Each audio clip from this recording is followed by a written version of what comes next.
Olá, pessoal! Somos alunos da graduação de Fisioterapia da Faculdade Pitágoras e hoje vamos falar para vocês um pouco sobre o DNA.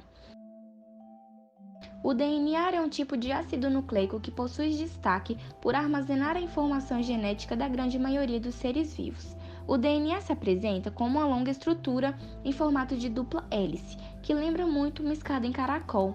Ela é composta por muitos nucleotídeos, sendo que cada nucleotídeo é formado por três componentes, uma base nitrogenada, que são adenina, timina, citosina, guanina, uma desoxirribose que é um tipo de açúcar e um grupo fosfato.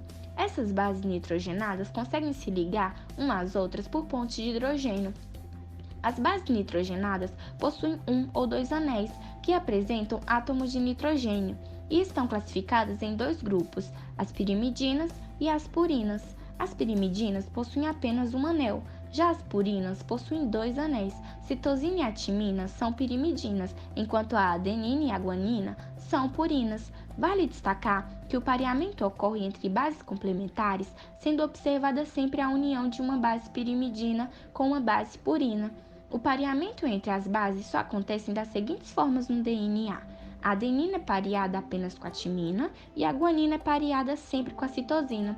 As sequências especiais de centenas ou milhares de pares de bases nitrogenadas formam os genes, e são eles que determinam tanto as características próprias da espécie humana quanto as características próprias de cada indivíduo.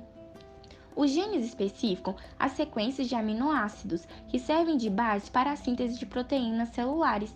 Essas proteínas atuam na estrutura e nas funções metabólicas das células e, consequentemente, no funcionamento de todo o organismo. As diferentes sequências de DNA formam os cromossomos. O ser humano possui 23 pares de cromossomos, 23 recebidos da mãe e 23 do pai.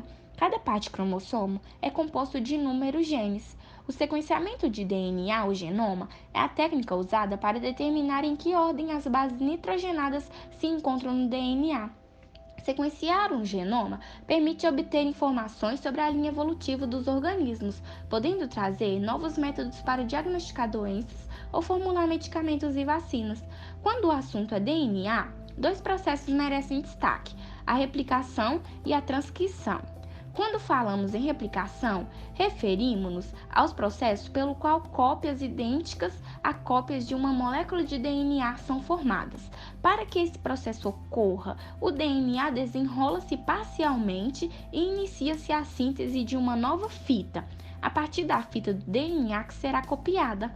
Esse processo é considerado semiconservativo, pois o novo DNA formado apresentará uma fita nova e uma fita do DNA original.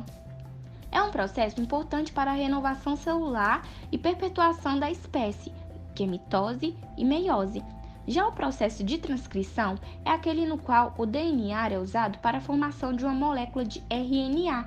Nesse processo, o DNA abre-se em um ponto.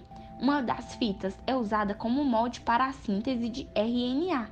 À medida que o RNA é transcrito, o DNA é fechado novamente. Esse processo é uma das etapas para que seja feita a síntese de proteínas. Um ponto interessante a ser destacado é que, durante o processo de transcrição, quem se emparelha com a adenina da fita molde é a uracila, uma base nitrogenada encontrada no RNA e ausente no DNA.